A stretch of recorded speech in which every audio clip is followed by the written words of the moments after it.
Welcome to another special episode of the GQM Garage Show. Today we'll be doing the full review for my 1991 turbocharged Mazda Miata. I'll give you guys a little backstory about this car. This car was my first rear-wheel drive sports car. I bought it back in 2005. It was bone stock. The only options that it had on it was a hardtop, and it was a 91 base model. No power or anything, no AC. I bought this car as my only vehicle. It served as a daily driver for a good solid year, I want to say, before I picked up another shitbox to take its place. The first modifications I performed to it, right off the bat, I installed a Greddy turbo kit with nothing else other than a catback exhaust, running it off of the stock ECU with the timing manually retarded a little bit. From there, I eventually did suspension, wheels, and added a standalone, tuned it. The engine's been through several states of tune now. In its current shape and form, it makes 254 horsepower at the rear wheels and 236 pound-feet. That's about 18-19 PSI. Those numbers are done on a Dyno type dyno, and they're corrected. So yeah, we'll go over the exterior of the car. Again, I really always like the NA Miatas because of the retro lines that they have. They're kind of more of an old school car without having the old school car woes, because they're fairly easy to work on and very reliable. So I kind of want to keep the car a little bit more retro looking.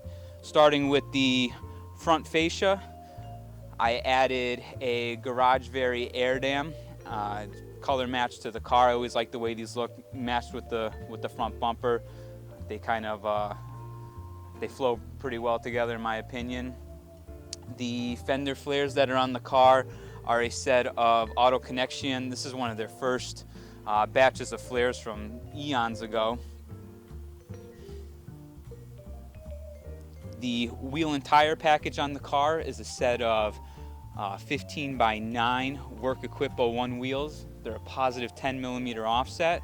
The tires are BF Goodrich Rivals. They're 225 45/15s front and rear. It's a square setup.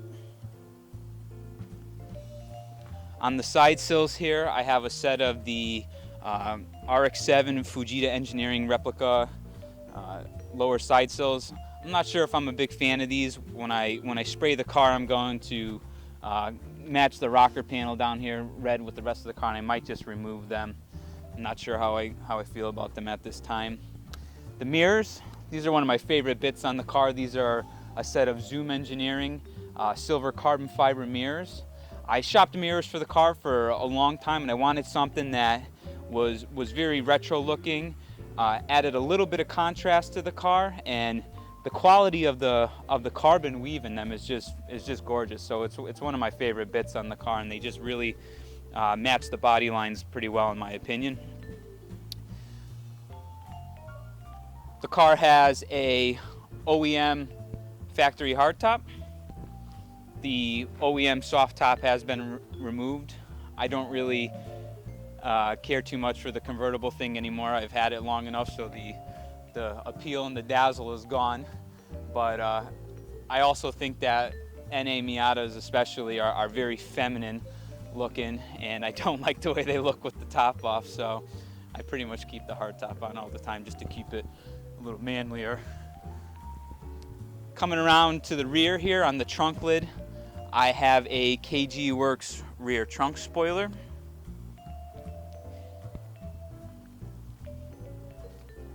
And then finishing it off, I have a Garage Very tail light conversion.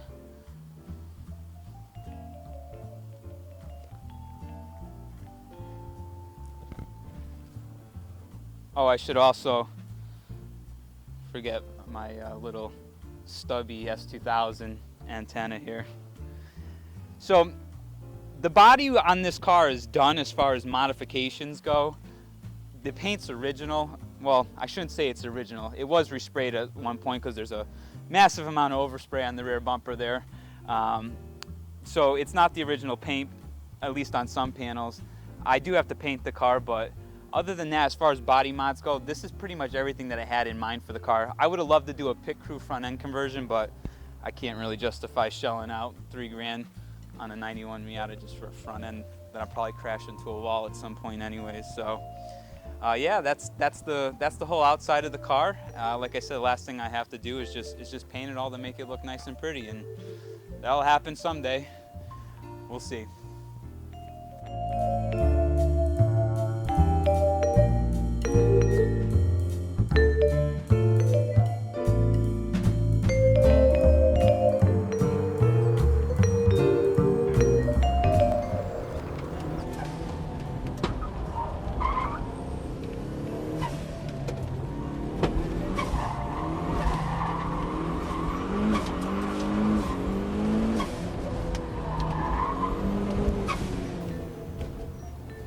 All right, so next we'll move on to the interior.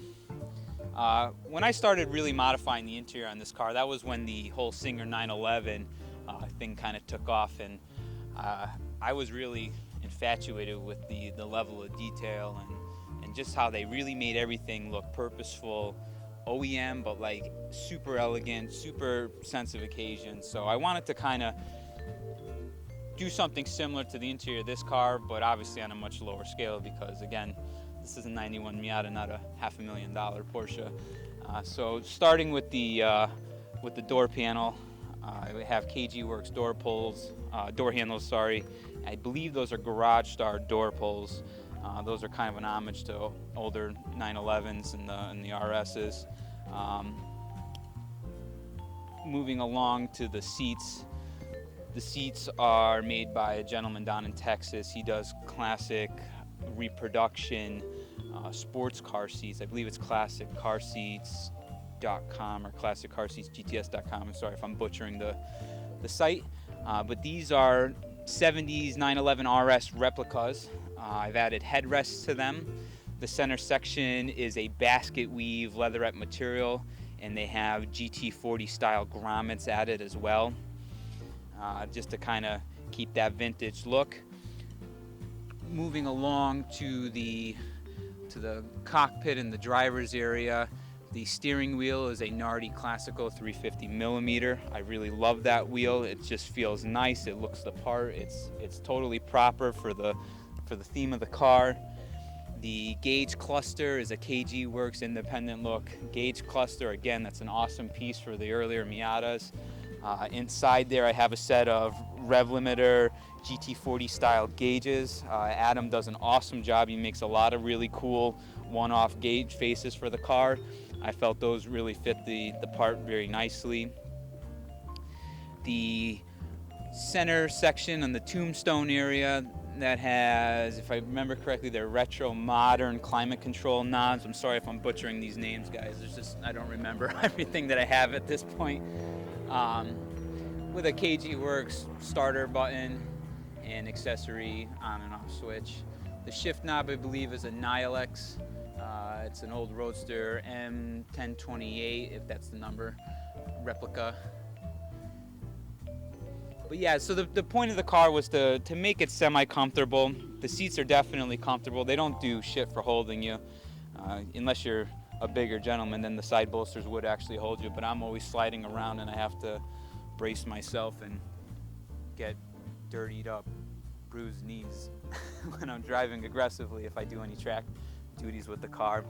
But it's got a sense of occasion and really just fills that retro look, and that's what I was going for. So that's the interior.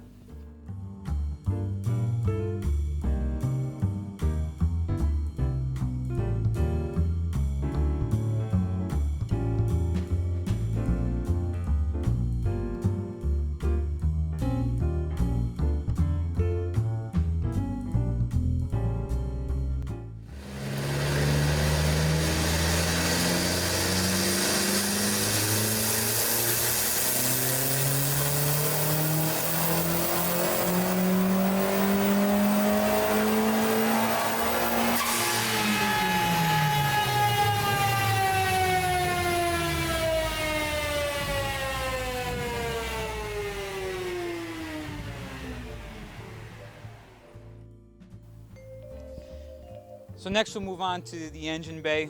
Like I said, this car has been through several different states of tune. Always just kind of expanding on what's already been done.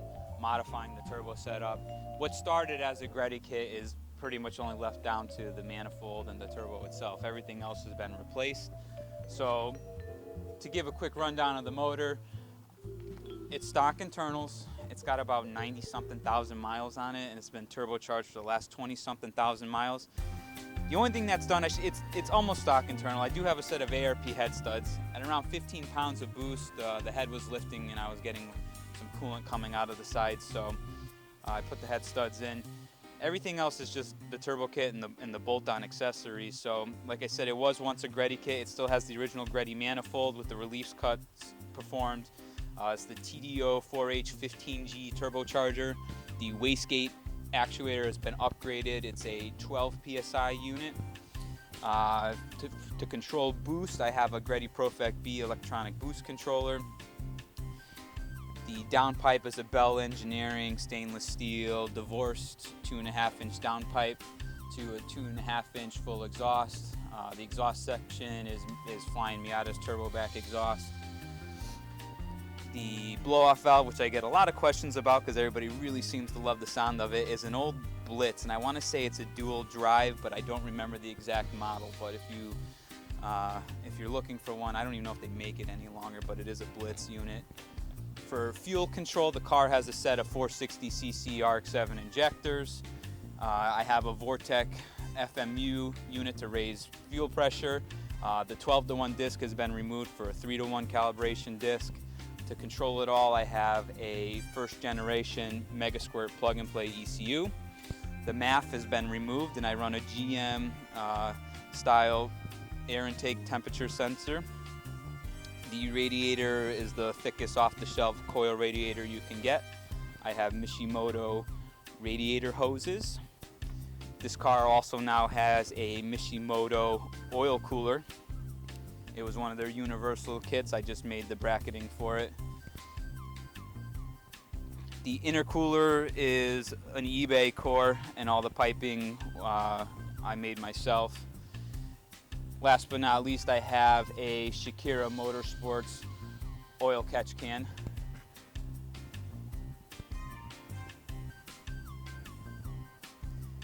We'll talk about the drivetrain assembly. It has a ACT Extreme pressure plate with a 6-puck unsprung disc for a clutch. The flywheel is an ACT 12-pound flywheel. The differential has been upgraded. The 1.6 viscous type diff has been scrapped. I upgraded to a 4.1 final drive torsion unit. The car has the complete energy suspension master bushing kit. Every bushing is now polyurethane. All the arms, subframes have been powder coated. Power plant frame is powder coated. Everything's cleaned up nice and nice. The whole car is undercoated. For suspension, I have a set of Teen or Tane, however you prefer to pronounce it. I like Teen because it just kind of rolls better in my mind. They're the Flex model, the twin tube dampers. The front of the car has a Racing Beat 1.125-inch tubular sway bar. The stock uses, or the rear bar is the stock 91 rear sway bar. I think that's just about it. Brake pads are Hawk HP Pluses for street duty. And I think that's everything. I'm sure I'm forgetting something, but that's the gist of it. So that's the engine, that's the suspension, and that's it.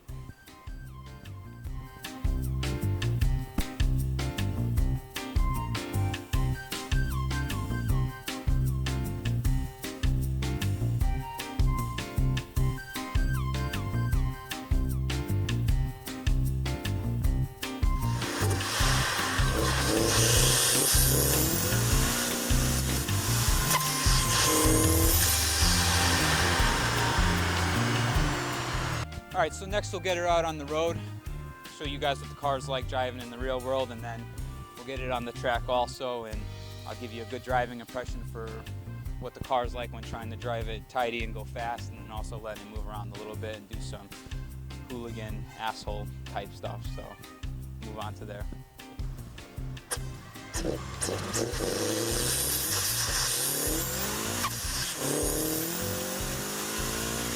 Alright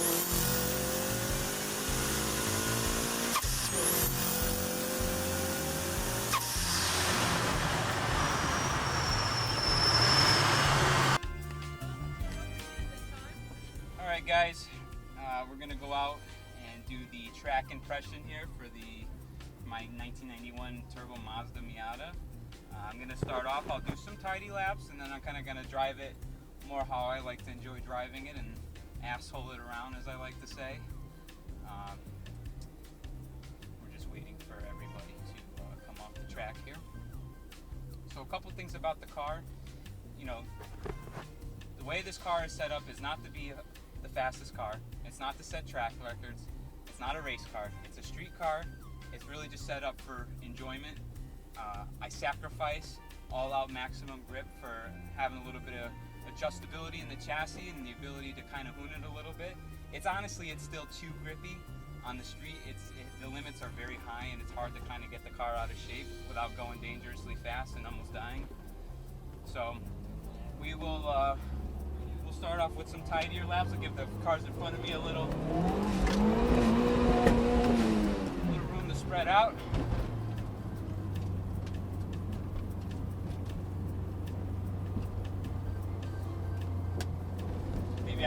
Maybe I should do a little hooning while we're waiting. While we're waiting for these guys to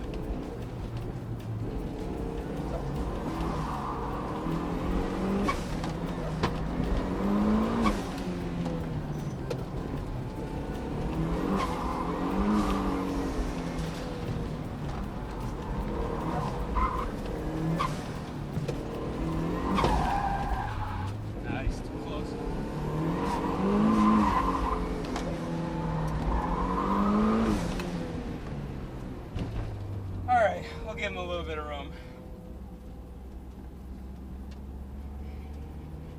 On this track, the surface is a little bit less grippy, so you can get away with doing bigger slip angles, getting the car out of shape, and it's not as violent. This car has 225 square setup BF Goodrich Rivals. They're a very grippy tire. They have high limits. Combine that with a setup chassis, double A-arms. The car can produce a lot of mechanical grip, so when you get to that limit, you're going that much faster. When the car finally breaks away, it's more violent, which I don't like. So I think these tires are a little bit too grippy. All right, fast lap, so we're keeping tidy here.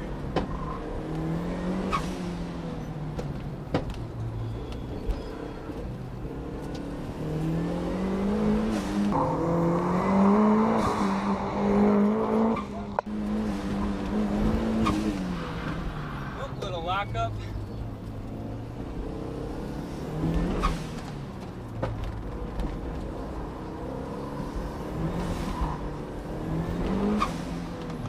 It has a hard time putting down power. You really kind of have to discipline your foot. Off the curbing, hard on the brakes.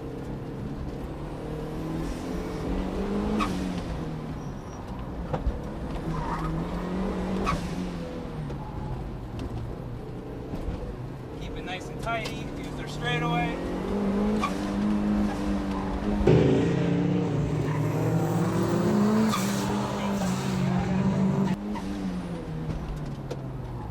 Deep, rotating on the brakes, hard on the brakes, car's rotating up the hill. Oop, a little bit too much, too fast.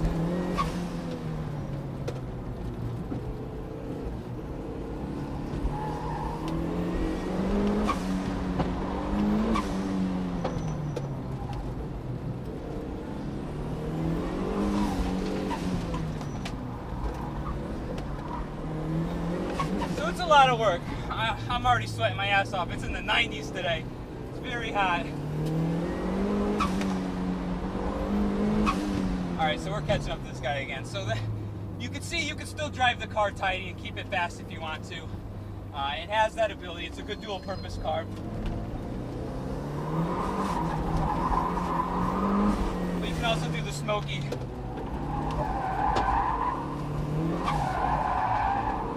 Smoky showboat drifts if you want.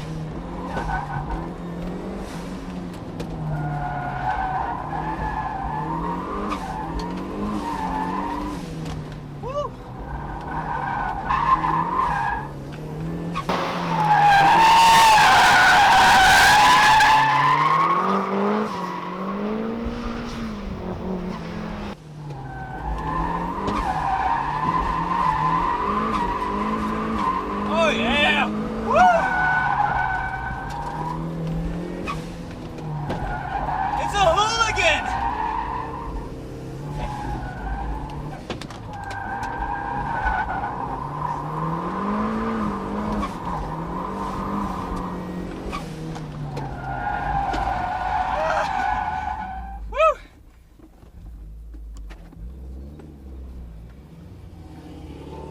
not too tired.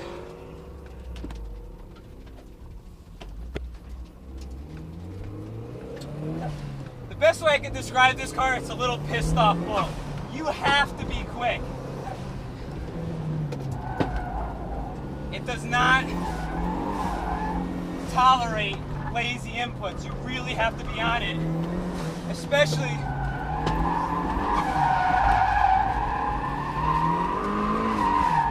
doing the hooligan stuff.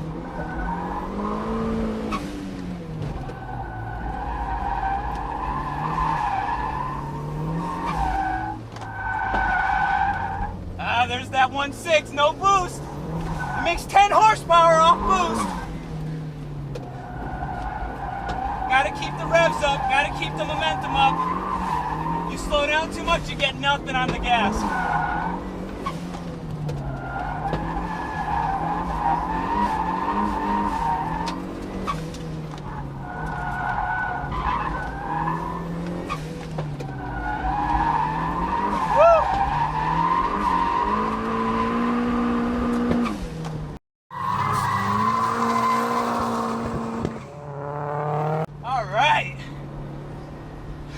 Soaked in sweat. This poor car, I'm gonna melt something. I have an oil cooler now and a big giant coil radiator, but it's hot out today. And if there's one thing that turbo cars hate, it's heat. There's so much heat that's produced by that thing. I'm sure this whole engine is completely heat soaked, probably melting piston rings at this point. But this tune's been pretty good. We worked on it a long time to get to where it's been. I have had it out on sessions like this before, and it's been okay. It survived.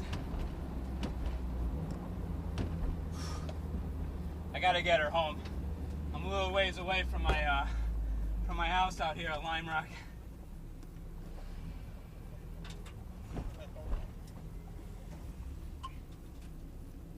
Try not to drive in all the dirt here.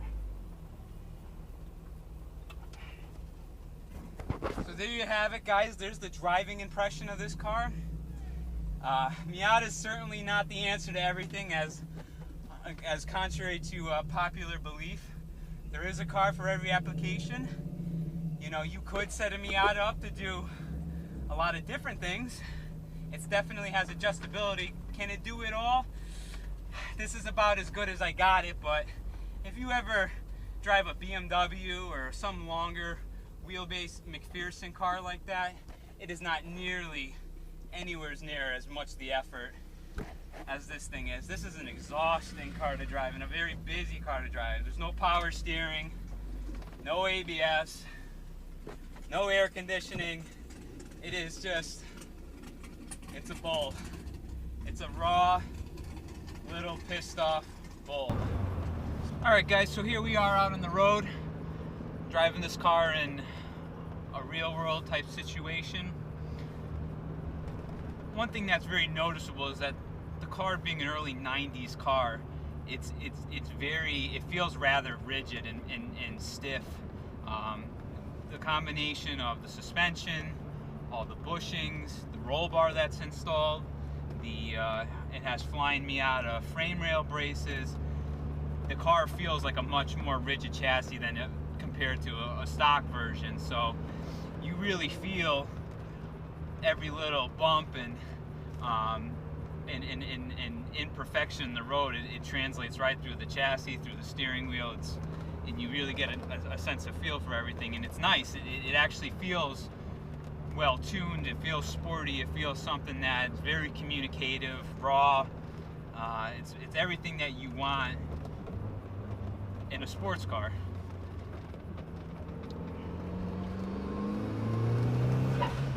So the engine is still, like I said, a 1.6.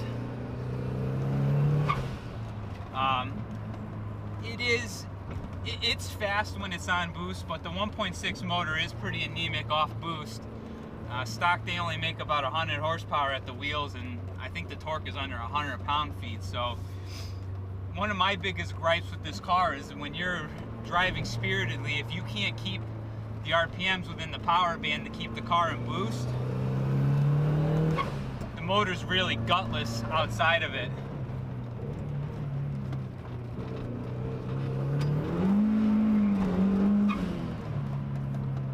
And then when the boost comes on, that 100 horsepower jumps up to 250, so it's also,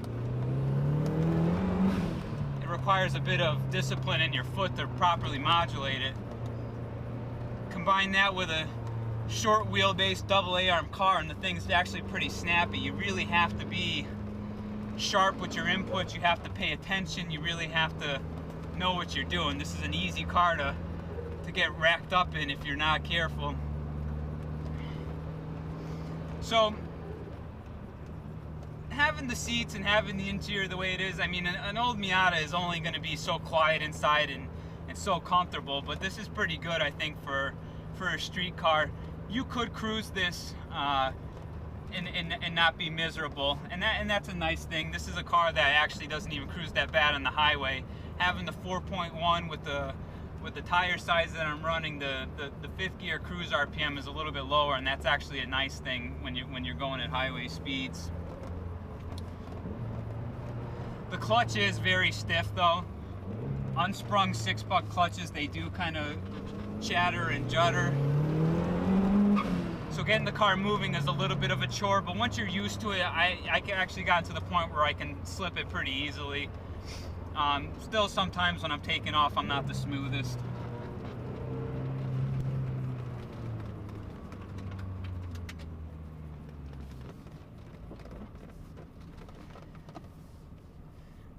And I know I've talked about this before, but one of the biggest challenges I've always said when you're modifying a car, especially when you're really modifying the car a lot, is keeping it drivable, keeping everything with like a stock like drivability. That's not an easy thing to do when you throw a bunch of parts at a car. So I think I've gotten this as good as I can realistically get it. If I can't really run much of a lesser clutch in it because I'll just eat it right up. So there are sacrifices for the performance that the car offers. There's definitely sacrifices in drivability, but I think I've gotten to the point where there's sacrifices you could live with.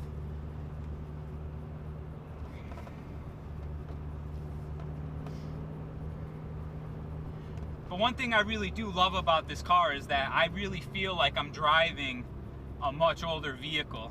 I feel like I'm driving a classic car, and I love that. It's just what you're presented with in the driver's cockpit. The 91 Miata dash, the 90 to 93 dash, actually, it's a very simple design, and I think it looks great. It's very purposeful, it's minimalistic, and adding the bits that you can add to these cars with all the different interior options really just kind of gives it that little bit of elegance and sense of occasion to it. So you could you feel that when you're driving, and it just makes the driving experience that much more special. This really is a cool car. I would never be able to sell it and get anywhere near the money or time that I put into it back, so it's pretty much a lifer at this point in my stable. Plus, being my first rear-wheel drive sports car, there is a bit of sentimental value to it that it'll always hold a special place for me. So I am happy I own it. It's not a car that I want to hop in and drive all the time, but I do get in when I do get into that right mood where I'm just like, man, I just want to get into something like that, like a smaller, lightweight, tossable, raw car. I have this, and that's what makes it really awesome. It's just knowing that it's there. So I'm gonna turn around up here, and I'm not gonna talk as much. We'll drive a little bit more spiritedly. I'm not gonna go crazy. It's actually January right now. Believe it or not, in New England we don't have snow on the ground everywhere, which is quite a surprise. So the tires are very cold, and it's probably about 30 something degrees outside right now, but I'll drive a little bit more spiritedly, and we'll go from there.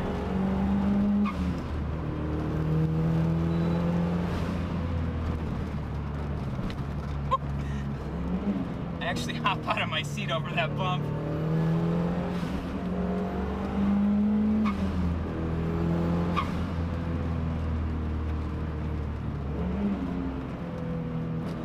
exhaust is pretty quiet on this car. Being a turbocharged car and the Flying Miata muffler, it does a pretty good job of keeping the exhaust noise down.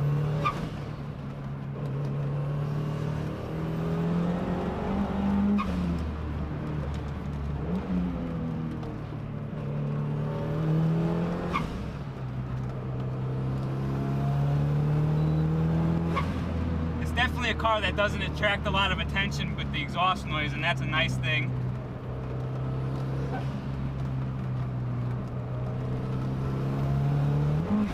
Woo! Got airborne there a little bit.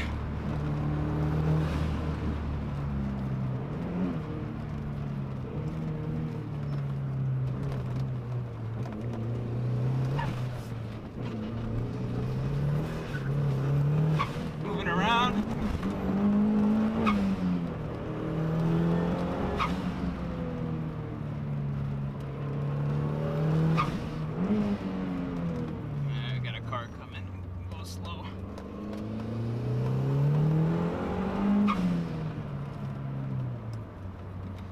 Fogging up in here. I'm breathing heavily. Yeah, this is definitely a car that really requires all of your attention. It's just you can't really relax. It's either on or it's off. So, and when it's on, it's on. But yeah, like I said, the engine. If I had a choice, actually a little bit of a wet dream that I have, and I fantasize about day to day, is putting a naturally aspirated 13B in this car. I'm a big NA guy. Turbo stuff is cool. You get good torque and you get good power, but I love linear power bands. I love high revving engines that just like kind of shriek and scream in the upper RPM range. Turbo cars are a lot more dull. You have to remove a lot of ignition timing advance to accommodate the additional boost that you run, so the engine note and the exhaust note is much more flat and mellow. I love the rotary. You can easily do a 230, 240 wheel horsepower street ported engine and put that in a car like this. This car weighs 2,270 pounds without me in it and a half a tank of gas. So the turbo crap definitely adds a fair amount of weight. With the rotary setup, I can remove a lot of that. So one of these days, when I don't have so many projects on my hands and I have a little bit more downtime, I definitely would like to do something like that. But so that's it, guys. That's the road impression for this car. This is almost as good as it gets for an older Miata. It has functionality. You could drive it sporty. You can go fast. You can hoon it. It kind of does it has a fair amount of adjustability, and it's a great dual-purpose car. So hope you enjoyed that driving impression. Done.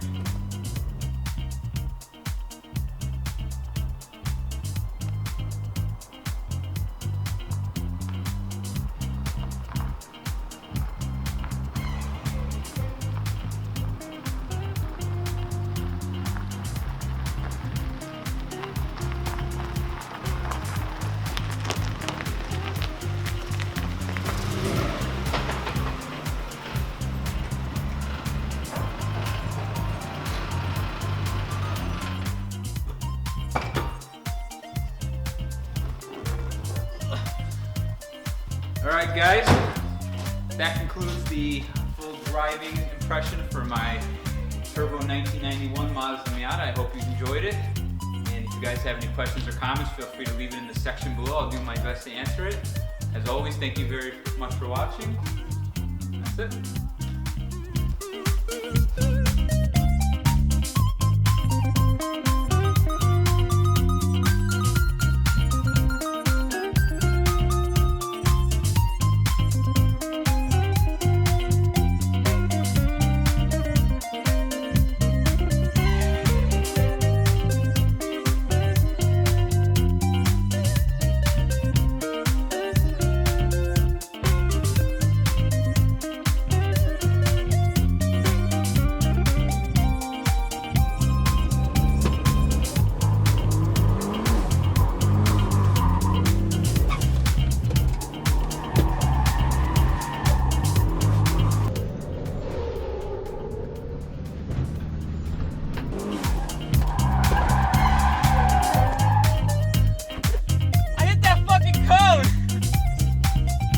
Instagramming over there.